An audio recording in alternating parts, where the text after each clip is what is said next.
Now tuned into the Chop Up with Big V and Luck. Special guest today, none other than the fat boy, Ty Beezy. What's up? What's up with you, man?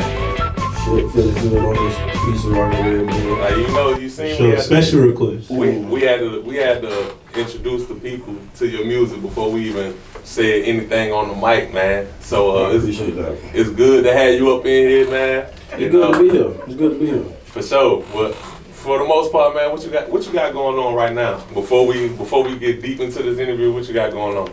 Project wise, I got a little R&B EP coming out called Street Emotions. I got Fat Boy Dreams 4, the whole Ty Beezy. Yeah, I wasn't gonna announce it, but I'm gonna go ahead and announce it because it's done. Yeah. And then I got Project Prophecy coming. Oh shit! So you working? So yeah, I stay working. What's gonna be the move? You said the first one was rap / R&B, but what's gonna be the move, or what's gonna be the energy for Fat Boy Dreams 4?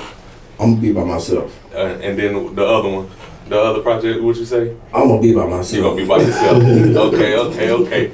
Listen, you got a nice little formula going with your music as far as producers and things of that go. Yeah, I like how you keep it home base for the most part. Most definitely. You gonna do anything with new producers or what? What you got? I mean, I'm always looking for new producers. Like, as long as you got A1 quality and some real nice baseline beats, you got my attention. Yeah. That's what any producer from Pensacola, Fort Walton, Atlanta, Texas, wherever you from. Lincoln, I'm here. Yeah, man. For those that's not familiar with Pensacola, explain to the world where you're from in the city. I'm from Pensacola Village Apartments, 500 East Fairfield Drive, apartment M6, Oh. 05, F1. That's me. Born and raised there? No other place. No other place, man. Sure. No other place. Pensacola Village. Now, how was it in your childhood growing up in the village? Treacherous. Oh my God. It was treacherous. Yeah, I heard a few stories. Oh, and they was true. I promise you, they was true. I heard y'all had like a tunnel or something to hide shit. That's a damn lie. That's a lie. Nah, that's a lie.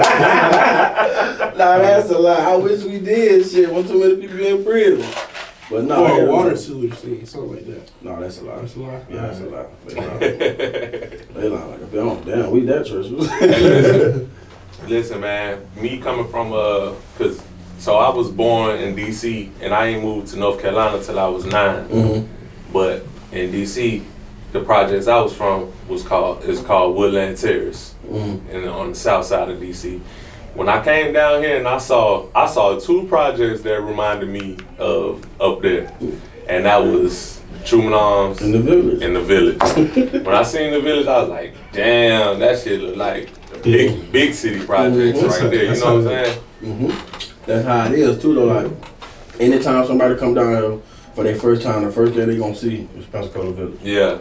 Right by the interstate. Right there by the interstate. As soon as you get off, you right at the projects. Yeah, man. I know. I remember being like, yo, Davis Highway seemed cool. Yeah, you go down, you go all the way down. Yeah. I said, like, oh, man, this the end of the road. Davis Highway done changed.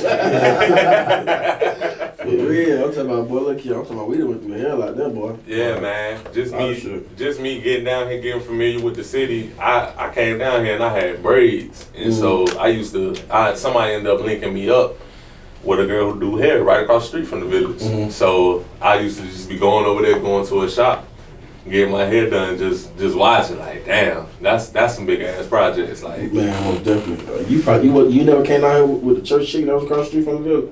nah, Oh my God. nah.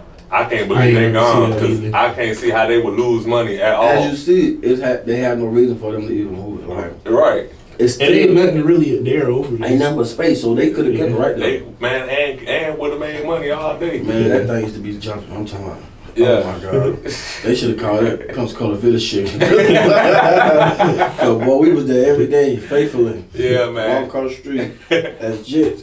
So- eating chicken. That's crazy, man. So what's some like wild stories as a child, man? Shit that you seen growing up that made you who you are today. Man, whew. I remember seeing, well, music wise or just the man I am. The man you are.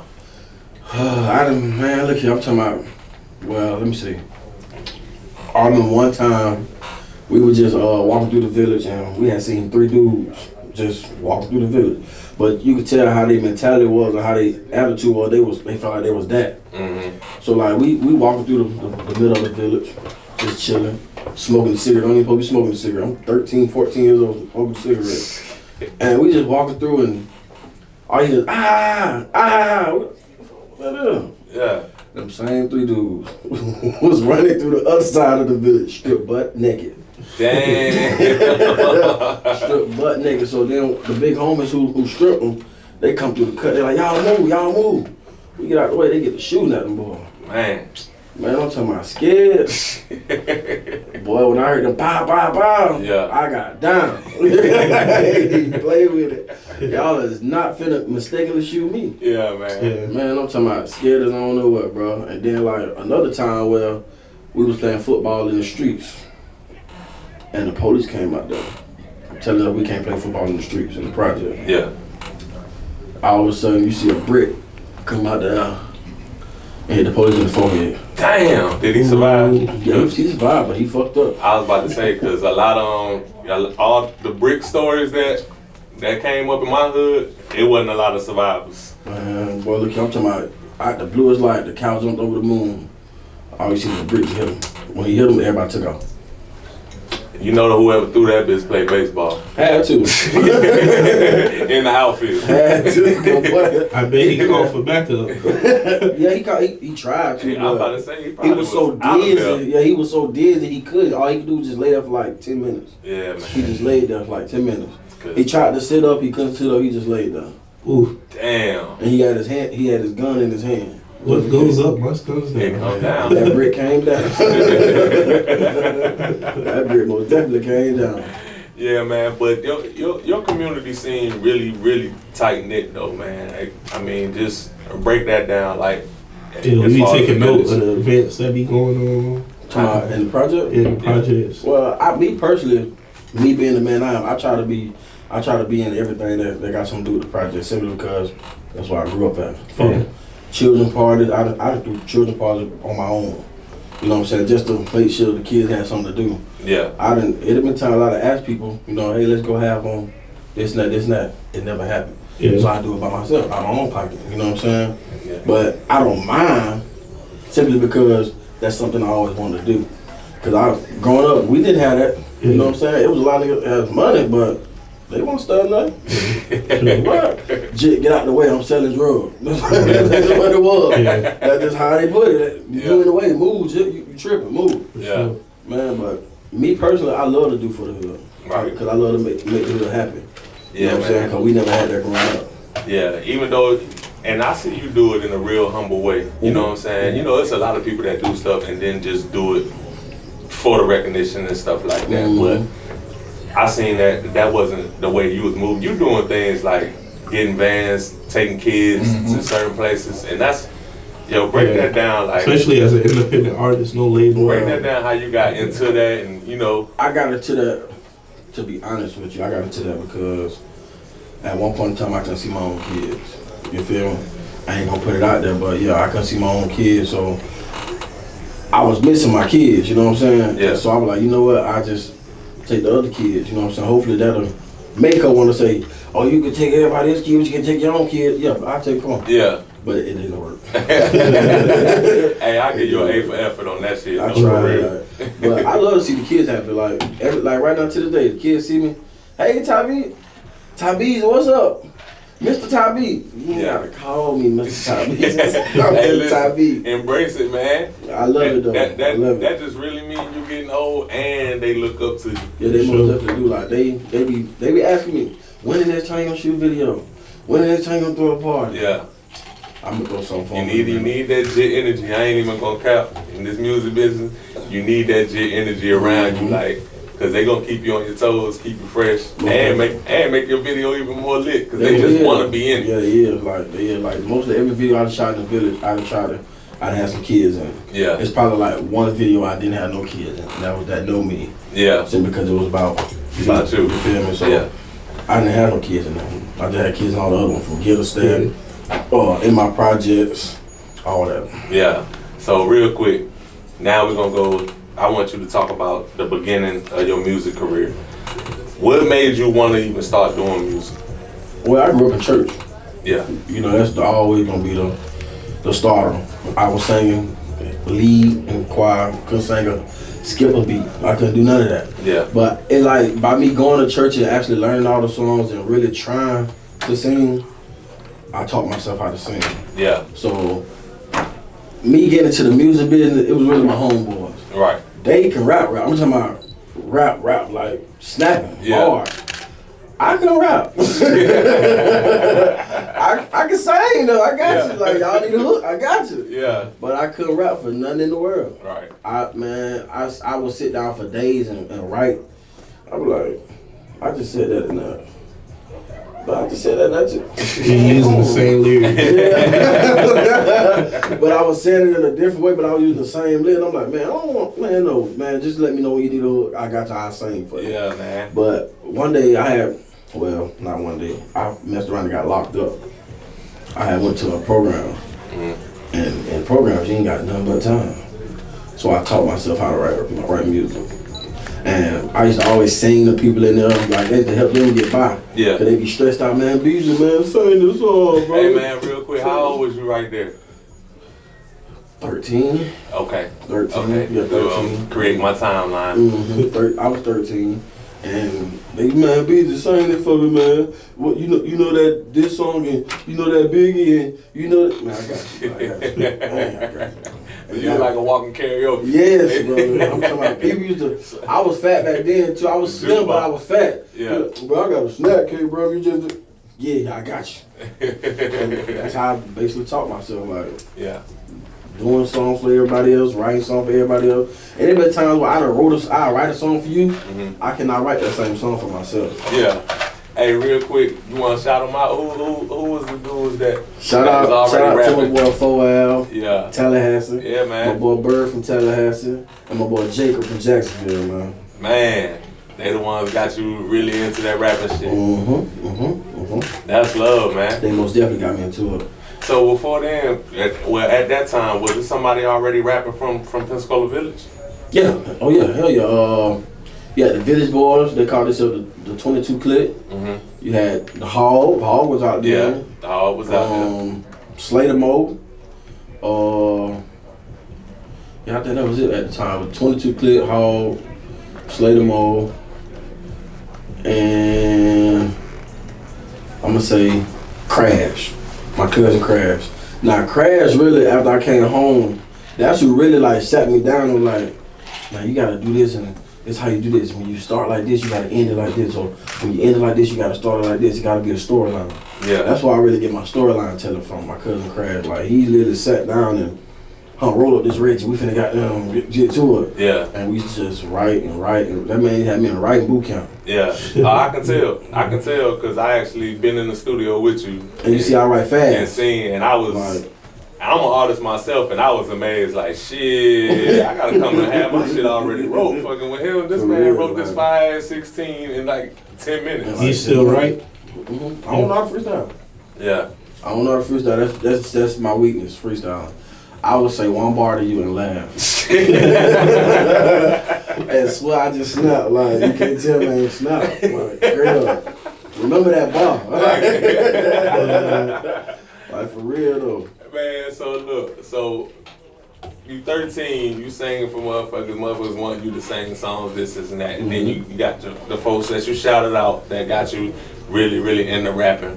At what point did you say, I'm gonna complete a project and take this shit serious? To be honest, I didn't get serious till I was 18. Okay. Like, I had to went to juvenile prison. I had to went to another program. I had to went to the county jail as a juvenile. The detention center seen me like 7 times. Like, and I just, when I first put like this, them 2 years that I had went like from, well, 3 years for real, but how the time felt, it was 2 years. From 15 to 18, all I did was time. Yeah. That's all I did was time. So I wrote so much music, it wasn't funny. I had people from other cities like, hey man, I got this hook, I need you to sing, so when we get out, we can do this. No, damn well, we ain't finna see each other when we get out. But I did it so right for them, they were like, man, you can have that shit. I can't do nothing with that. Like, You can have it. Yeah. I can't do nothing with it. You snapping. I can't do nothing with it. So it's a couple songs when I first started rapping that was actually from my program and from me being in juvenile prison that I actually like dropped when I got out because I'm like, you know what? I think I'm gonna take it serious. Like, Yeah. What's the name of your first project? my first project. Yeah. My first First project. one. As a jit. As a jit. First. Was TYB. Throw a Young Bastard. That was the first thing I dropped. Do you still have a physical copy? Hell no, I wish I did, man. I had some music on there, but I knew damn well I couldn't sing, skip a beat. I had some funk on there though, you feel me? Like, I had some funk. If I could actually find that project, dog, I would bring it back out. Yeah. Like, I would redo everything the same way it was, just better quality. Better quality, and right? probably get some beats behind it. And Yeah. do it over. Hell yeah. Like, Because it'll still be new to people that, Exactly. yeah, Like, that haven't heard it. It's a lot of folks that have heard music. Ain't nobody like, I'm talking about when I say nobody, ain't nobody heard. Yeah. And I know they hits because every time they see me they sing the song, I'm like, bro, I don't even know that song no more. You think you'll remember the lyrics? Hell no. if I could hear at least a bar or two, I probably will. Yeah. I probably will, but it's gonna be so hard to find that music though, cause I didn't put it on the internet. You know, Yeah. back then it wasn't really internet with CDs and burnt CDs and stuff like that. So I ain't know where the CD at, bro. So how old were you when you came out with Throw a Young Bastard? I was, like 12, 13. Okay. At the same time. Yeah, Okay. right at the same time. All right, at the same Yeah, time. I'm around the same time.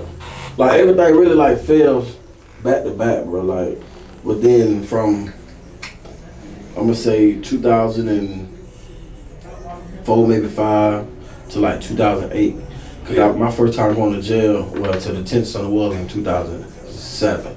Okay. You feel me? So yeah, around about that time. So at the time when you dropped that project, who was producers that you were working with? Where did you record and who were the we producers? was recording with a dude named Mike.